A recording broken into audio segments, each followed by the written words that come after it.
Aytdim, sovuqda balobami ko'chada, qisib uyda o'tir, tushundingmi? Bekor meni ko'nglimni ranjitdingiz. Endi siz ishingiz orqaga ketadi, ana eshiting. Erkak kishi xotinini xafa qildimi? Ishlari orqaga. Ey, yig'ishtirib, bunaqa ertagingni mashqqa ketdim. Ana endi ishingizni chappa ketishini tomosha qiling. Ishingiz orqaga ketadi dedi.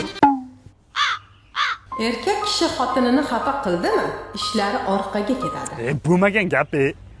Katta ko'chani yopib qo'yibdi-da. Ko'rmisan, ko'ziga qarab yur. Erkak kishi xotinini xafa qildimi? Ishlari orqaga ketadi. Xotinni bekor xafa qilding-da. Opim bu chetdan 1 litr yog' uchun emas, qishlog'im uchun ovoz bersam bo'lar ekan.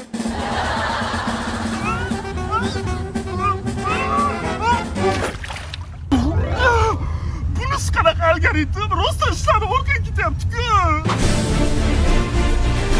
Onash, boshqa kiyimlarimni ber. Ha, chumoyingiz chiqib ketdi.